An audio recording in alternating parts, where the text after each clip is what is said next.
Hello everyone, welcome to MPPSC hub. आज हम first unit देख रहे हैं, पेपर फर्स्ट का ही। ठीक है, क्या है टॉपिक आज का आपका?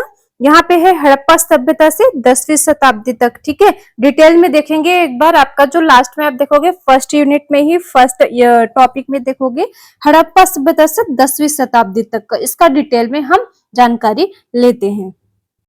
एमपीपीएससी मेंस और जीएस पेपर फर्स्ट का पहली यूनिट इतनी इंपॉर्टेंट है कि पूछो मत, है ना। तो ये इतना इंपॉर्टेंट है, इसमें देखोगे आप हड़प्पा सभ्यता 10वीं शताब्दी तक में इसमें क्या है, राजनीतिक, सामाजिक, आर्थिक, धार्मिक एवं सांस्कृतिक इतिहास को एक साथ समझना अति आवश्यक है, समझ लीजिए, है ना।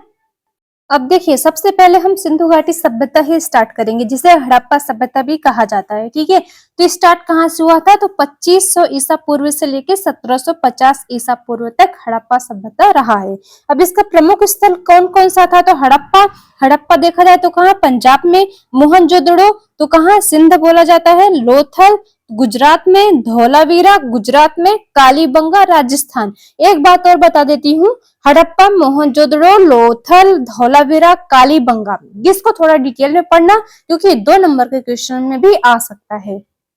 क्योंकि इतिहास उठाया जाए, इतिहास उठाते ही आपको देखा जाएगा हड़प्पा सभ्यता की तो प्रमुख स्थल सबसे पहले पूछा जाता है। कहीं ना कहीं स्थल की जानकारी आपको देनी पड़ती है। तो क्वेश्चन में अधिकतर क्या होता है, स्थल बोला जाए तो ये सबसे पुराना है, यहाँ से हड़प्पा सभ्यता स्टार्ट हुआ है।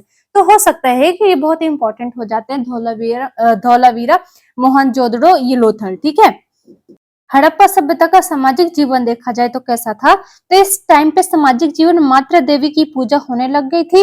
ठीक है, संयुक्त परिवार व्यवस्था आप देखोगे, यहाँ पे संयुक्त परिवार व्यवस्था मिलेगी। स्त्री को सम्मानजनक स्थान भी दिया गया था।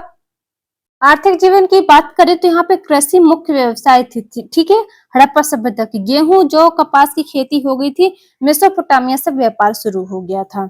सांस्कृतिक विशेषताएं देखी जाए तो नगर नियोजन, पक्की ईंटों के मकान, जल निकासी व्यवस्था, कांस्य प्रतिमा एवं मोहरे भी देखने को आपको मिलेगी।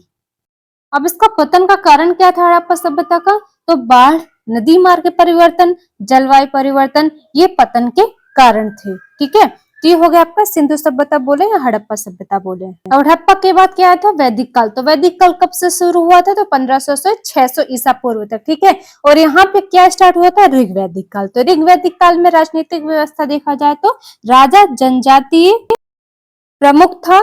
सभा एवं समिति महत्वपूर्ण संस्थाएं चालू हो गई थी। अब देखो सामाजिक व्यवस्था, देखो वैदिक काल की क्या थी? वर्ण व्यवस्था प्रारंभ हो गई थी। स्त्रियों को शिक्षा का अधिकार हो गया था। और आर्थिक व्यवस्था देखी जाए तो पशुपालन प्रमुख हुआ था और कृषि का प्रारंभिक विकास यहीं से हुआ था। उत्तर वैदिक काल की बात की जाए तो यहाँ पे क्या होता है? प्रमुख परिवर्तन क्या हुआ था? कृषि का विस्तार, वर्ण व्यवस्था और कठोर हो गई थी। ठीक है, राज्य व्यवस्था मजबूत हो गई थी। और धार्मिक स्थिति की बात करें तो कैसा हो गया था कि यज्ञों का महत्व बढ़ा था, ब्राह्मणों का प्रभाव बढ़ा था। अब आगे देखा जाए तो महाजनपद काल आता है आपका। ठीक है, तो महाजनपद काल कहाँ से स्टार्ट होता है? 600 से लेके 322 ईसा पूर्व तक 16 महाजनपद थे आपके। यहाँ पे मगध, कौशल, वत्स, अवंती आदि ये आपके मुख्य थे। इसका महत्व देखा जाए तो नगरीकरण का विकास काफी अच्छा हो गया था। व्यापारिक गतिविधियों में वृद्धि हो गई थी। शक्तिशाली राज्यों का उदय हुआ था। फिर आपका कौन सा काल आ जाएगा? बौद्ध एवं जैन धर्म आ जाएगा। ठीक है, तो बौद्ध धर्म के संस्थापक कौन है? गौतम बुद्ध, आपको पता ही है। जैन धर्म के संस्थापक तो महावीर। ठीक है, अब बौद्ध धर्म के आर्य आर्य सत्य है ना, तो ये 4 थे। कौन कौन से? दुख, दुख का कारण, दुख का निवारण, अष्टांगिक मार्ग, ये बौद्ध धर्म के 4 आर्य सत्य थे। जैन धर्म के सिद्धांत देखा जाए तो कौन से? तो सिद्धांत आपके अहिंसा, अपरिग्रह, सत्य, अस्तेय।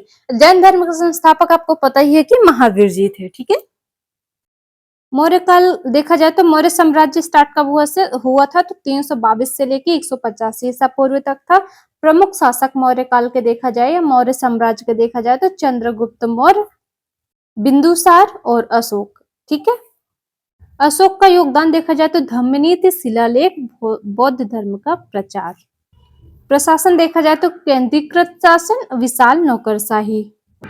अब गुप्त काल की बात की जाए तो गुप्त काल देखा जाए तो 319 से 550 ईस्वी तक था। स्वर्ण युग कहा गया है। तो प्रमुख शासन कौन थे? चंद्रगुप्त फर्स्ट, समुद्रगुप्त और चंद्रगुप्त द्वितीय।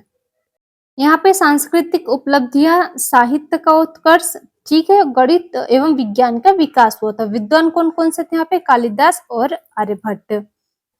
अब हर्षवर्धन काल देखा जाए तो 606 से लेके 647 ईस्वी तक रहा है।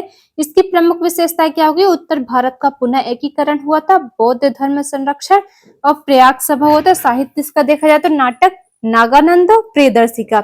मैं आपको यहाँ पे सारा कुछ क्यों बता रही हूँ, क्योंकि यहाँ पे आपको हड़प्पा सभ्यता से लेकर 10वीं शताब्दी तक कहीं जाने की जरूरत ना पड़े, एक साथ सब कुछ मिल जाए पॉइंट टू पॉइंट, क्योंकि आपको एग्जाम में मेंस में पॉइंट टू पॉइंट लिखने में ही बेहतर रहेगा, क्योंकि आपको पॉइंट्स याद रहेंगे तो आप डिटेल भी लिख सकते हो, क्योंकि इतना स्पेस रहता नहीं है।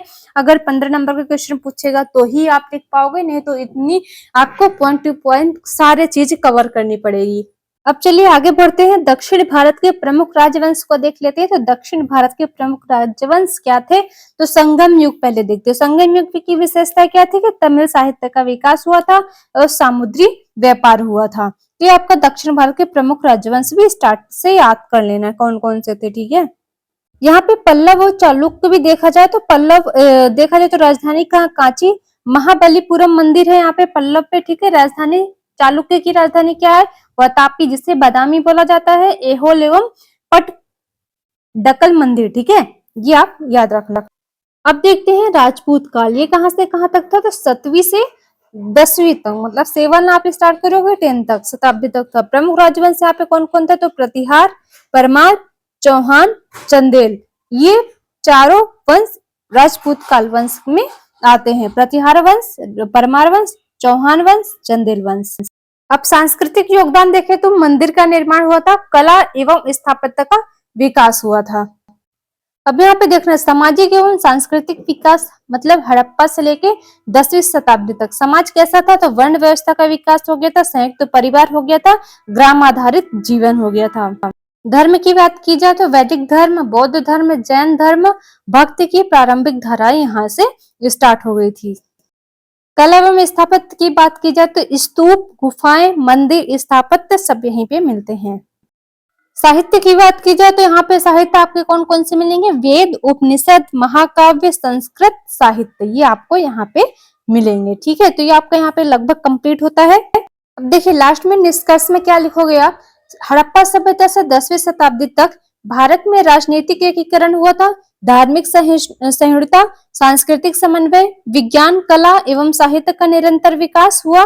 यही काल भारतीय सभ्यता की क्या माना जाता है? तो आधारशिला माना जाता है, ठीक है। और एमपीपीएससी मेंस के लिए देखा जाए तो ये बहुत अत्यंत महत्वपूर्ण टॉपिक है और इसको बहुत अच्छे से कवर करिएगा, है ना। एक साथ मैंने आपको डिटेल में बता दिया है। जब तक आप चैनल को सब्सक्राइब कर लीजिए, वीडियो को लाइक कर दीजिए और शेयर कर दीजिए, ठीक है, ताकि आपको नेक्स्ट अपडेट मिलती रहे।